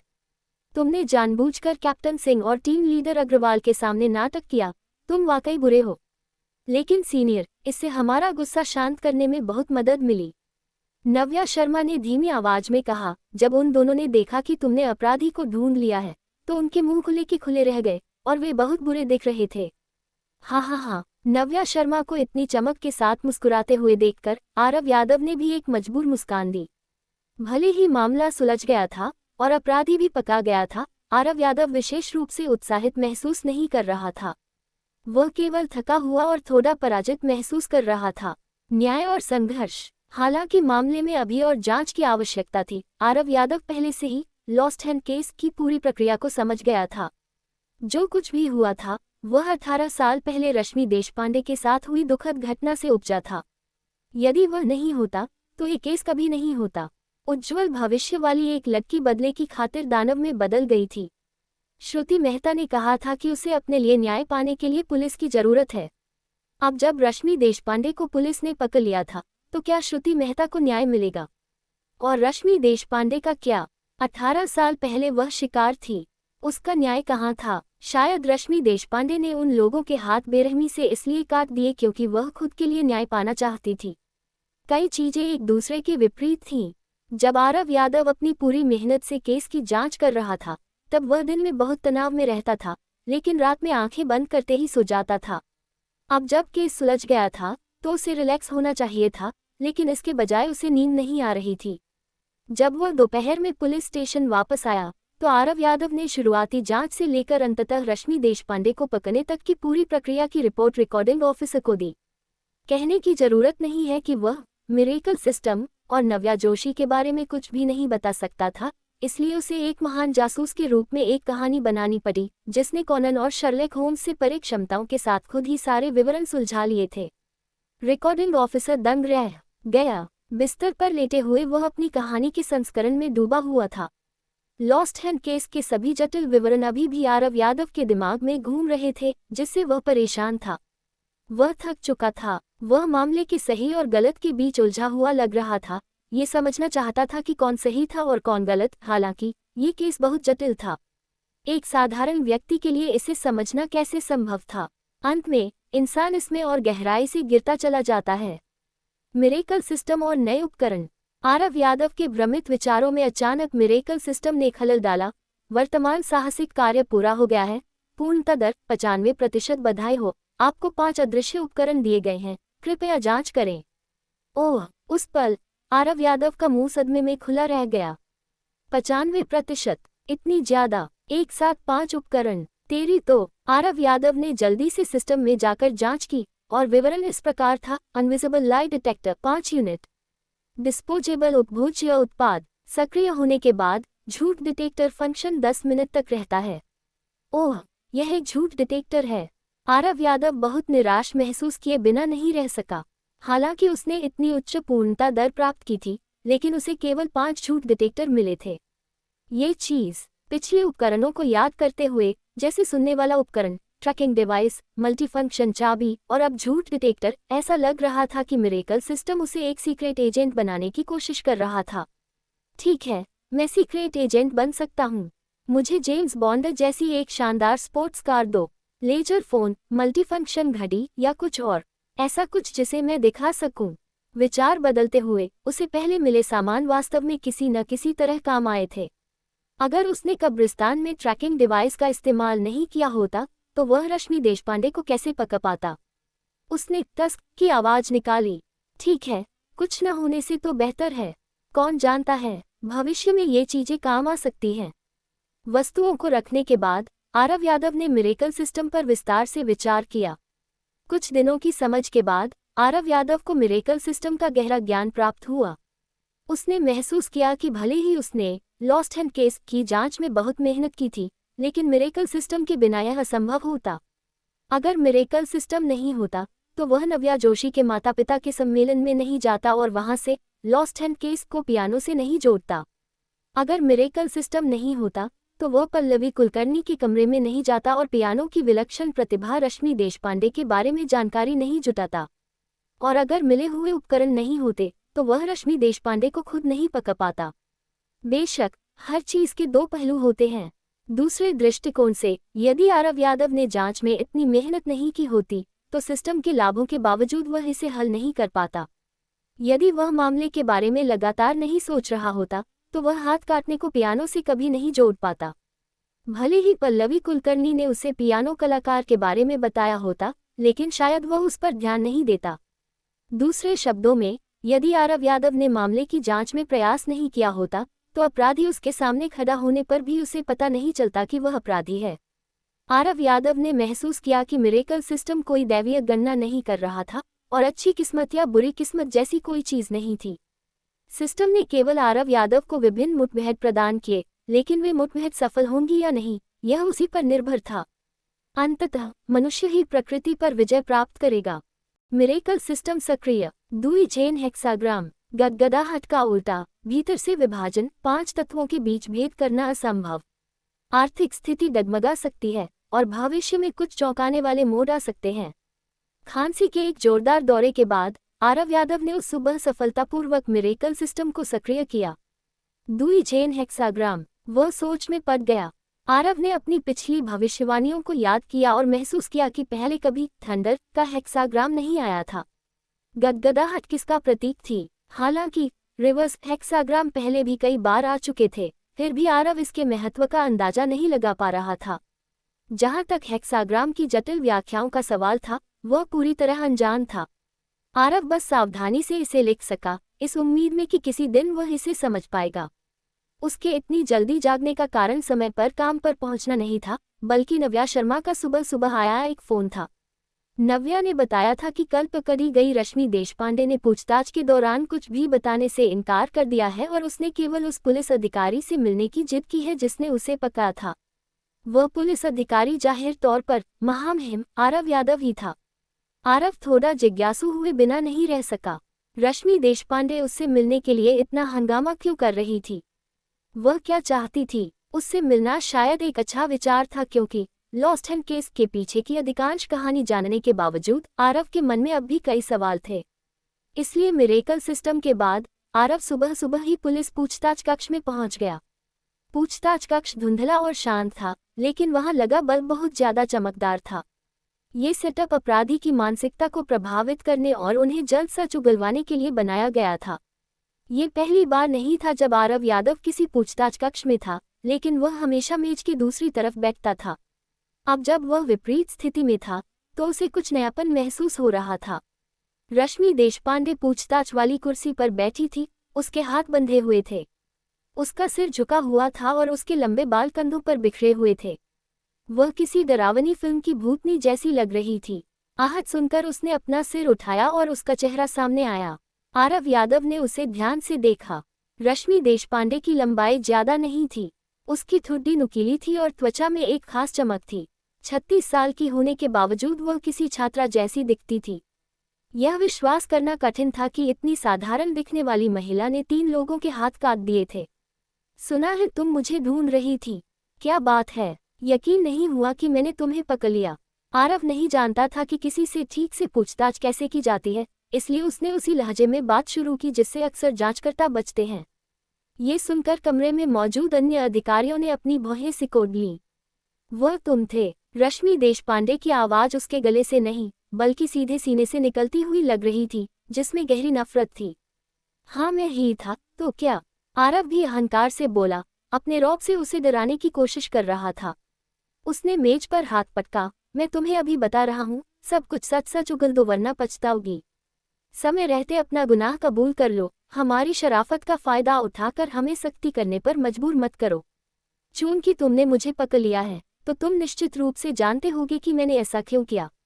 रश्मि उत्तेजित होकर बोली, मुझे बताओ जल्दी, वह कौन था? क्या? आरव हैरान था। तुम्हारा क्या मतलब है कि वह कौन था? वह कौन था जिसने पियानो में रेजर रखा था? रश्मि की आंखें फटी रह गईं। वह कौन था जिसने मेरे लिए वह जाल बिछाया था? आरव ने रश्मि के दाहिने हाथ की ओर देखा और पाया कि उसकी बीच वाली उंगली का एक छोटा सा हिस्सा गायब था, जिससे वह थोड़ी विकृत लग रही थी। लेकिन जब तक आप बहुत ध्यान से न देखें, ये बताना मुश्किल था। रुको, मुझे जरा सोचने दो। आरव ने अपनी भौहें सिकोड़ी और स्थिति पर विचार किया, फिर पूछा, क्या ऐसा हो सकता है कि तुम्हें पता ही नहीं था कि पियानो में रेजर किसने रखा था? तो फिर तुमने इतने लोगों के हाथ क्यों काट दिए? क्या तुम पागल हो? रश्मि क्रूरता से बोली, अगर उन्होंने मेरा रियाज का समय खराब न किया होता, तो मेरे साथ ऐसा कुछ नहीं होता। जब तक उन्होंने फाइनल मुकाबले में हिस्सा लिया, वे सब जिम्मेदार हैं। तुम मुझे बताओ, रिया, श्रुति मेहता, सिया गोयल, उनमें से वह कौन थी? अरे, आरव उलझन में था। तुम्हारा क्या मतलब है? फाइनल में तो बहुत से लोग थे। तुम ये क्यों कह रही हो कि असली गुनहगार इन तीनों में से ही कोई एक है? मैं उन तीनों के हाथ पहले ही काट चुकी हूँ। रश्मि अपने दांत पीसते हुए बोली, मुझे नहीं लगता कि मेरी योजना में कोई कमी थी। केवल तभी जब उन तीनों में से कोई एक पियानो में रेजर रखने की बात कबूल कर लेती, तुम लोग मुझे पकड़ पाते। जल्दी बताओ, उनमें से वह कौन थी? रश्मि बेहद उत्तेजित थी और पूछताछ वाली कुर्सी पर अपनी बेटियों के खिलाफ बेबस होकर छटपटा रही थी। क्या ऐसा हो सकता है? अरे, क्या तुम कुछ ज्यादा ही आत्मविश्वास में नहीं हो? आरव ने अपना सिर हिलाया। तुम्हें लगता है कि पीड़ितों के जुर्म कबूल करने के अलावा हमारे पास तुम्हें ढूंढने का कोई और रास्ता नहीं था? क्या तुम पुलिस को? अचानक आरव को एहसास हुआ कि रश्मि की बात में दम था। अगर मिरेकल सिस्टम न होता, तो वह वाकई रश्मि को कभी नहीं ढूंढ पाता। इतना ही नहीं, रश्मि ने सबूत के तौर पर कटे हुए हाथ अपने घर में ही रखे थे। क्या यह उसके आत्मविश्वास की पराकाष्ठा नहीं थी? पिछले 2 मामलों को पुलिस 1 साल तक नहीं सुलझा पाई थी। कौन सोच सकता था कि लॉस्ट हैंड केस की जगह 18 साल पुरानी एक पियानो प्रतियोगिता में छिपी है। ठीक है, मत बताओ। रश्मि पागलों की तरह हंसी। मैंने अपना बदला ले लिया है। मुझे चोट पहुंचाने वाला उन्हीं तीनों में से कोई एक था। कटे हुए हाथ और सबूत मेरे घर में ही हैं। मैं उन्हें अपने साथ बर्बाद करने के लिए पूरी तरह तैयार हूं। अब उसे भी वही दर्द सहने दो, अपना हाथ खोने का दर्द।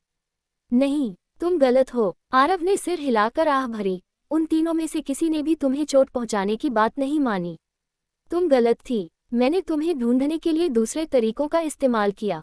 क्या? रश्मि दंग रह गई। कौन सा तरीका? ये नामुमकिन है। मुझे पता चला कि तीनों शिकार 18 साल पहले एक पियानो प्रतियोगिता में साथ थे।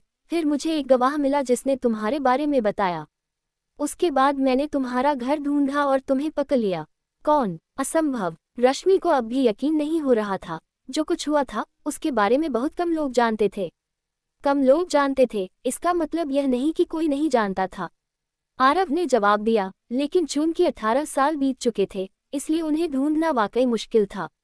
लेकिन फिर भी, रश्मि ने पलटवार किया, अगर तुमने मुझे ढूंढ भी लिया, तो तुम्हें मेरा पता कैसे चला? जब तुम्हारी माँ कीमोथेरेपी के लिए अस्पताल गई थी, तो उन्होंने अपना असली पता लिखवाया था। क्या? रश्मि को गहरा झटका लगा। मेरी माँ ने रजिस्ट्रेशन कराया था। मुझे लगा उन्होंने सोशल आईडी वाला पुराना पता दिया होगा। लानत है। इसीलिए कहते हैं कि कोई भी जुर्म परफेक्ट नहीं होता। आरव ने गर्व से कहा। यह अब भी गलत है। रश्मि बहस करती रही। भले ही तुम्हारी सब बातें सच हों, मैंने अपने घर के रिकॉर्ड में ये कहीं नहीं लिखा था कि मैं किस मकबरे में छिपूंगी। तुमने मुझे वहां कैसे ढूंढा? तुम्हारी बेहोशी की दवा पुरानी हो चुकी थी। आरव ने बिना पलक झपकाए झूठ बोला। भले ही मैं बेहोश हो रहा था, लेकिन मैंने तुम्हें मुद्दे और उस मकबरे के अंदर रेंगते हुए देख लिया था, इसलिए मुझे पता था। असंभव, असंभव। रश्मि बदहवास होकर असंभव बुदबुदाती रही और हार मानकर कुर्सी पर ढह गई। आरव यादव को 2 और बातें समझ में आईं। पहली यह कि रश्मि देशपांडे की एनेस्थेटिक गन को विशेष रूप से इस अपराध के लिए तैयार किया गया था। चूंकि उसे यकीन नहीं था कि काजल कब्र में अकेली जाएगी या नहीं, इसलिए वह बंदूक काम आती। किसने सोचा था कि अंत में आरव यादव को ही गोली लग जाएगी? दूसरी बात यह थी कि पियानो प्रतियोगिता के बाद के इतने वर्षों में रश्मि ने कभी बदला लेने के लिए हाथ काटने के बारे में नहीं सोचा था, हालांकि उसे लगा था कि उसके साथ लूट हुई है। ये तो पिछले साल जनवरी की बात थी जब उसे पता चला कि उसकी मां को एक लाइलाज बीमारी है। इस खबर से टूटकर उसका प्रतिशोध जाग उठा। आरव यादव ने एक गहरी सांस ली और कहा, तुम इतनी काबिल हो, लेकिन तुम बदले के लिए इस बेवकूफ़ी भरे तरीके को चुनने के लिए इतनी मूर्ख कैसे हो सकती थी? तुम बस संदिग्धों को पकड़कर उनसे सच उगलवा सकती थी। जिसने तुम्हें नुकसान पहुंचाया, तुमने उसका हाथ काट दिया। हर अन्याय का एक अपराधी होता है, लेकिन तुमने 3 लोगों के हाथ काट दिए। क्या ये निर्दोष लोगों को मारने के बराबर नहीं है? तुमने क्या कहा? रश्मि देशपांडे ने एक पुलिस अधिकारी से ऐसी बात की उम्मीद नहीं की थी और वह उत्तेजित हो गई। मैं मूर्ख हूँ। मुझे उनकी जान नहीं चाहिए थी। अगर मैं पूछताछ के लिए एक को भी अपने पास रखती, तो क्या मैं खुद को अपराधी के रूप में उजागर नहीं कर देती? ये सच है। आरव यादव ने सिर हिलाया और भौहें सिकोड़ी। मैं तो बस हैरान हूँ। तुम्हारे पास इतने दुस्साहसी अपराध करने की क्षमता है। अगर तुमने उन क्षमताओं का इस्तेमाल पैसा कमाने के लिए किया होता, तो क्या तुम एक अच्छा जीवन नहीं जी पाती? तुम्हें खुद को बदले की आग में क्यों झोंकना पड़ा? तुम कुछ नहीं जानते, तुम मुझे उपदेश देने के लायक नहीं हो। रश्मि देशपांडे की सांसें तेज चल रही थी। तुमने उस तरह का दर्द महसूस नहीं किया जैसा मैंने किया। तुम नहीं समझते कि नफरत कितनी गहरी होती है। मेरे हाथ में चोट लगने के बाद मैं फिर कभी पियानो को उसी नज़र से नहीं देख पाई।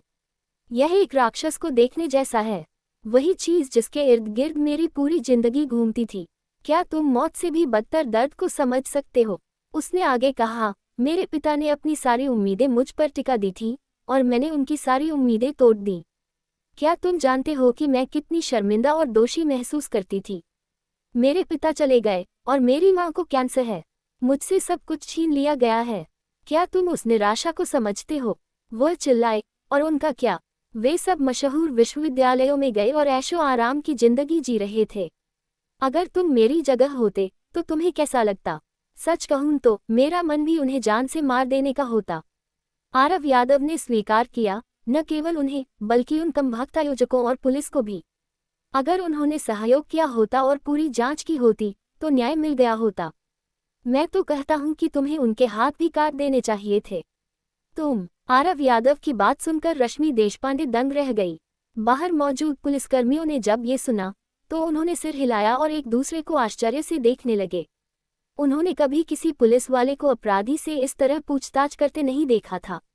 लेकिन आरव यादव ने अचानक अपना रुख बदला लेने से पहले मैं अपने परिवार के बारे में जरूर सोचता। अगर मैं जेल में होता तो उनका ख्याल कौन रखता। रश्मि देशपांडे, मेरी एक बात याद रखना, इंसानी दिल को संतुलन नहीं खोना चाहिए और नफरत को सीमाओं को पार नहीं करना चाहिए, वरना बुरे कामों का नतीजा केवल बुरा ही होगा और तब पछतावे के लिए बहुत देर हो चुकी होगी। आरव की बातों ने रश्मि के दिल को गहराई से छू लिया। उसकी आंखों में आंसू भर आए और वह इतनी उत्तेजित थी कि कुछ और नहीं कह सकी। न केवल रश्मि बल्कि बाहर खड़े पुलिसकर्मियों ने भी वैसा ही महसूस किया। किसी को आरव से इतनी गहरी बात की उम्मीद नहीं थी और वे उसे सम्मान की नज़र से देखने लगे। ये शब्द एक अंडरवर्ल्ड डॉन के थे जिसने आरव को उसके पुराने दिनों में सलाह दी थी। यह उसे यह समझाने के लिए था कि एक गैंगस्टर के रूप में भी काम करने की एक सीमा होती है और वह अपनी मर्जी से कुछ भी नहीं कर सकता। आरव तब इन शब्दों का अर्थ पूरी तरह नहीं समझ पाया था, इसीलिए बाद में उसे दूसरों ने फंसा दिया था। इंसानी दिल संतुलन नहीं खोना चाहिए और नफरत सीमा पार नहीं करनी चाहिए। पुलिस बनने के बाद ये शब्द आरव के दिल में और गहराई से अंकित हो गए थे। जब आरव वापस ऑफिस लौटा तो उसका इरादा नव्या शर्मा से यह पूछने का था कि रश्मि जैसे अपराधों के लिए कैसी सजा मिलेगी और उसकी बीमार मां का क्या होगा। हालांकि जैसे ही उसने टीम ए के ऑफिस में कदम रखा वह वहां का नज़ारा देखकर दंग रह गया। शुरू में आरव ने सोचा था कि सहकर्मी लॉस्ट हैंड केस सुलझने का जश्न मना रहे हैं, लेकिन जब उसने कुछ गुंडों को पुलिसकर्मियों से बहस करते देखा तब उसे एहसास हुआ कि मामला कुछ और ही है। अथर्व सिंह उन लोगों को समझाने की पूरी कोशिश कर रहा था और उसका माथा पसीने से तरबतर था। जब उसने आरव यादव को आते देखा तो तुरंत उसकी तरफ इशारा किया, ठीक है, मैं तुम्हें बता दूं, तुम्हारी चीजें खराब करने वाला यही है, अपनी समस्याएं इसी से सुलझाओ। ये सुनते ही गुंडों ने तुरंत आरव यादव को घेर लिया और चिल्लाने लगे, हमारे नुकसान की भरपाई करो। उनकी अकड़ इतनी ज्यादा थी मानो वे आरव को कच्चा चबा जाएंगे। आरव यादव झुकने वालों में से नहीं था। उसने पीले रंग के बालों वाले नेता को निशाना बनाया, उसके हाथ पीछे बांध दिए और उसके पैर पर जोर से लात मारी जिससे वह फर्श पर घुटनों के बल गिर पड़ा। आह पीले बालों वाले लड़के को लगा जैसे उसके हाथ टूट रहे हैं और वह दर्द से चिल्ला उठा, अरे आरव यादव, रुको, अभी रुको। अथर्व सिंह ने जल्दी से इशारा किया, ये मार्केट के उन दुकानदारों के प्रतिनिधि हैं जिनका सामान तुमने खराब किया था। वे यहाँ तुमसे मुआवजा मांगने आए हैं, तुम उन्हें मार नहीं सकते। मार्केट। आरव ने याद करने की कोशिश की और उसे याद आया कि यह वही गली थी जहाँ उसने कुछ दिन पहले चोर को पकड़ने के लिए ऊंट की सवारी की थी। चोर को पकड़ने के चक्कर में उसने वाकई कई दुकानदारों का सामान खराब कर दिया था। मजाक कर रहे हो क्या? आरव ने आंखें फाड़ कर सोचा, वे यहाँ मुआवजा मांगने आए हैं। पुलिस स्टेशन आकर मुआवजा मांगने की हिम्मत, कितने साहसी हैं ये लोग। आरव ने पीले बालों वाले लड़के को छोड़ दिया। दूसरे प्रतिनिधियों ने देखा कि आरव से उलझना भारी पड़ सकता है और वे तुरंत एक कदम पीछे हट गए। आरव ने नव्या शर्मा को देखा और धीरे से पूछा, दीदी क्या हुआ? क्या यह मामला पहले ही सुलझ नहीं गया था? नहीं, नव्या ने अपने होंठ चबाए। दुकानदारों के प्रतिनिधियों ने एक मुआवजा समिति बनाई है और वे रोज स्थानीय पुलिस स्टेशन में शिकायत करते थे। स्थानीय पुलिस स्टेशन दबाव में था और उन्होंने उन्हें यहाँ भेज दिया। दबाव में? वे तो बस उनसे निपटने के लिए आलसी थे, आरव ने सोचा। उसने अपने सामने खड़े लोगों को देखा, उनके गुंडों जैसे तौर तरीकों को देखकर वह तुरंत समझ गया कि क्या हुआ है। ये लोग वे दुकानदार नहीं थे जिनका नुकसान हुआ था, उन्हें दुकानदारों ने पुलिस स्टेशन से पैसे ऐंठने के लिए काम पर रखा था। कितनी हिम्मत, वे वाकई क्राइम केस यूनिट से पैसे ऐंठने की जुर्रत कर रहे थे। आरव यादव। हालांकि अथर्व सिंह जानता था कि क्या हुआ है, लेकिन उसने बाहरी लोगों की मदद करना चुना। तुमने दूसरों का सामान खराब किया है तो जाहिर है तुम्हें भुगतान करना होगा। मैं तुम्हें बता दूं, ये प्रतिनिधि यहाँ मुआवजा लेने आए हैं। अगर यह हल नहीं हुआ तो दूसरे दुकानदार हमारे पुलिस स्टेशन के बाहर धरना देंगे। अगर स्टेशन प्रमुख को इस बारे में पता चला तो तुम्हें खुद परिणाम भुगतने होंगे। सिंह, हम अपनी व्यक्तिगत दुश्मनी बाद में सुलझा लेंगे। मैं तुम्हें बता दूं, अगर उन्होंने वाकई पुलिस स्टेशन को घेरा तो कार्यवाहक टीम लीडर होने के नाते तुम्हें भी सजा मिलेगी। आरव ने उसे डांटा। आरव सही था, अगर इतनी छोटी सी बात नहीं सुलझी तो उसे निश्चित रूप से आरव से भारी सजा मिलेगी। अरे, नेताजी सही कह रहे हैं। नेताजी बहुत बुद्धिमान हैं। पीले बालों वाले लड़के ने जल्दी से एक बिल निकाला और आरव से कहा, जिसने हमारा सामान खराब किया है उसे ही भुगतान करना चाहिए। अगर जनता के कल्याण की रक्षा नहीं होगी तो आप कानून को कैसे बनाए रखेंगे? ऑफिसर, जरा देखिए, ये बिल है। उम्मीद है कि आप जल्द से जल्द हमारे नुकसान की भरपाई करेंगे। आरव यादव उस बिल को देखने वाला नहीं था। उसने नेता की ओर मुड़कर कहा, मुझे एक बात बताओ, क्या तुम वाकई मार्केट के दुकानदार हो? ऑफिसर, हम पुलिस स्टेशन में हैं, हमारी सरकार से झूठ बोलने की हिम्मत नहीं होगी। पीले बालों वाले लड़के ने मुस्कुराते हुए कहा, मैं चूहे मारने की दवा बेचता हूँ। यह मसाले बेचता है और वह बर्तन बेचता है। ऑफिसर, हम जैसे छोटे व्यापारियों के लिए काम करना आसान नहीं है। आपने जो चीजें खराब की हैं वही हमारी पूरी जमा पूंजी थी। हम कोई आसमान छूती कीमतें नहीं मांग रहे हैं। ये वास्तव में बहुत ज्यादा पैसा नहीं है, पहले बिल तो देख लीजिए। ठीक है। आरव यादव ने हाथ हिलाया और मुस्कुराया। मुझे फिर से पूछने दो, तुम्हारी चीजें, क्या वे एक ऊंट ने खराब की थी? हाँ, कुछ लोगों ने एक साथ सिर हिलाया। तो फिर यह सुलझ नहीं गया। आरव ने ताली बजाई और मुस्कुराया। जाओ, यहाँ से निकलो, जल्दी जाकर उस ऊंट से मांगो। अगर देर की तो शायद वह वापस रेगिस्तान लौट गया हो। ऑफिसर, ऐसे काम नहीं चलता। पीले बालों वाले लड़के ने जीभ चिढ़ाते हुए कहा, ऊंट एक जानवर है, वह आपके इशारों पर चलता है। आपने ऊंट की सवारी की और सब कुछ तोड़ दिया, इसलिए आपको पैसे देने होंगे। सही कहा, बिल्कुल सही। बाकी लोगों ने भी सहमति जताई। अरे, तुम लोग हद पार कर रहे हो, नव्या शर्मा ने बीच में टोकते हुए कहा। हम एक चोर को पकड़ रहे थे। अगर मुझसे पूछो तो उस चोर की गलती होनी चाहिए। तुम लोगों को उससे जाकर पैसे मांगने चाहिए। अपनी बात खत्म करते ही नव्या शर्मा ने उस लड़के के हाथ से सूची ले ली और उसमें लिखी रकम देखकर दंग रह गई। क्या 9,000 रुपये से ज्यादा? क्या तुम लोग पागल हो? उन बर्तनों की कीमत इतनी कैसे हो सकती है? तुम लोग। ऑफिसर, पीला बाल वाला लड़का अभी भी मुस्कुरा रहा था। वह सिर्फ बर्तन नहीं थे, बल्कि महंगी दवाएं भी थीं। मेरी लिस्ट पूरी तरह सही है। आप एक एक करके नाम चेक कर सकती हैं। साथ ही हमें उस बैग चोर से कोई लेना देना नहीं है। हम बस इतना जानते हैं कि आप लोगों ने हमारा सामान तोड़ा है। स्वाभाविक रूप से आप ही को पैसे भरने चाहिए। हाँ। अप्रत्याशित रूप से आरव यादव जोर जोर से हंसने लगा। वहां मौजूद हर कोई उसकी इस हरकत से सन्न रह गया। आरव को किस बात पर हंसी आ रही थी? आरव ने वह लिस्ट ली, उसे पलटा और ऐसे हंसने लगा मानो उसे दौरा पड़ गया हो। हाँ। उसने लड़के की शर्ट का कॉलर पकड़ा और उसे अपनी ओर खींचते हुए कहा, ये तुम्हारा क्लेम स्टेटमेंट है। क्या खेल खेल रहे हो? ऑफिसर, वह लड़का थोड़ा घबरा गया। आपका क्या मतलब है? आरव यादव ने सिर हिलाया और अपने सीने पर हाथ थपथपाया। चलो, तुम्हारा भाई तुम्हें सिखाता है। देखो, तुम्हारी लिस्ट में सिर्फ चीजों के नाम हैं, इंसानी चोट का कोई जिक्र नहीं। एक नज़र में ही पता चल रहा है कि यह कोई अच्छी डील नहीं है। क्या मतलब? लड़के ने अपना सिर खुजलाया। अगर यह मेरे हाथ में होता, आरव ने लिस्ट की ओर इशारा करते हुए जारी रखा, तो इस लिस्ट में किसी की टूटी हुई टांग का जिक्र होता। हम मान लेते हैं कि ऊंट ने किसी का पैर कुचल दिया और उसकी हड्डी टूट गई। फिर ऊंट से बचकर भागते समय मान लेते हैं कि कोई गिर गया और उसे स्लिप डिस्क हो गई। बहुत गंभीर मामले में तो वह लकवाग्रस्त भी हो सकता था। ये होते हैं इंसानी नुकसान के उदाहरण। इनके साथ तुम जितनी चाहो उतनी रकम वसूल सकते थे, समझे? फिर क्या ये सब झूठ बोलना नहीं हुआ?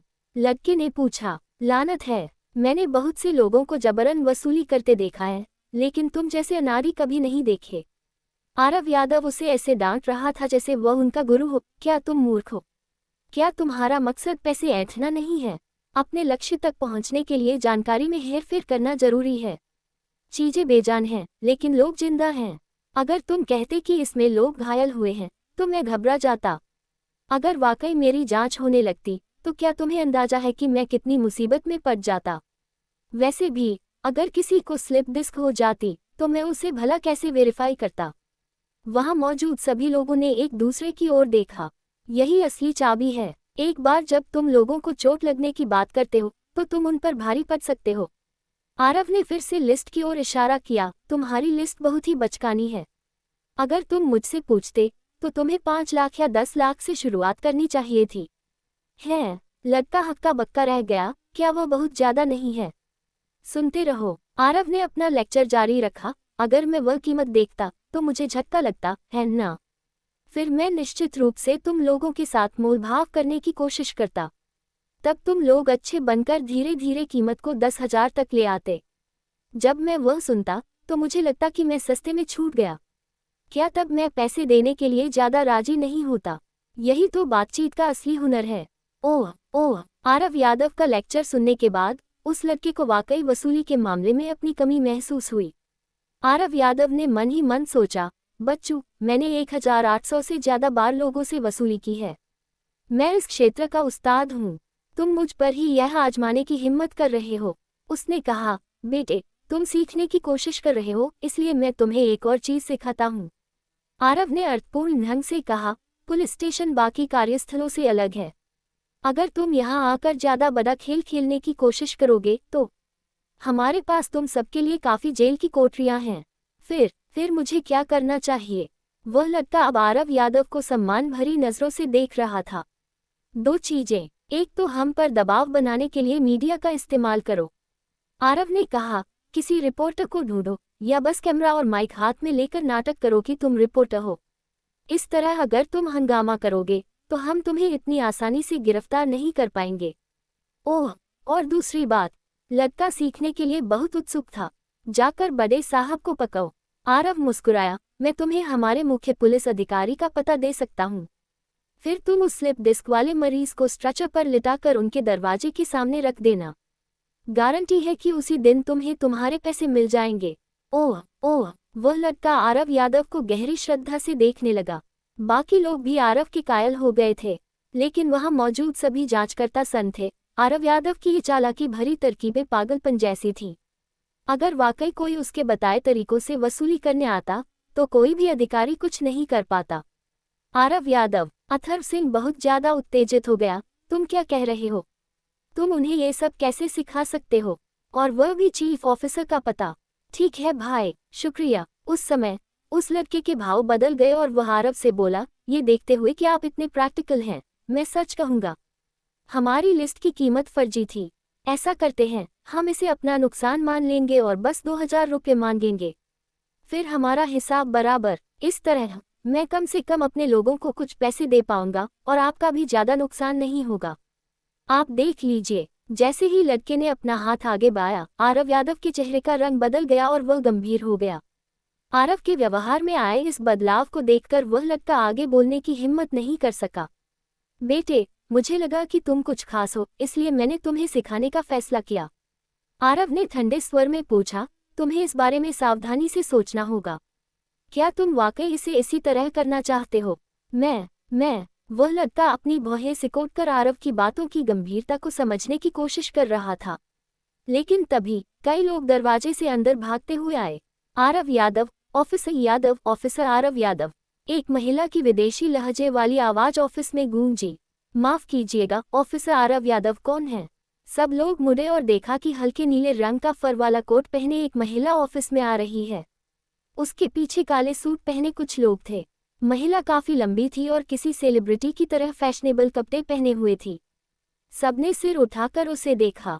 अचानक इतने सारे लोगों को देखकर अथर्व सिंह चिढ़ गया और चिल्लाया, यहाँ क्या हो रहा है? ये क्राइम केस इन्वेस्टिगेशन यूनिट है, ये सब लोग यहाँ कैसे घुस रहे हैं? मैं लाया हूँ।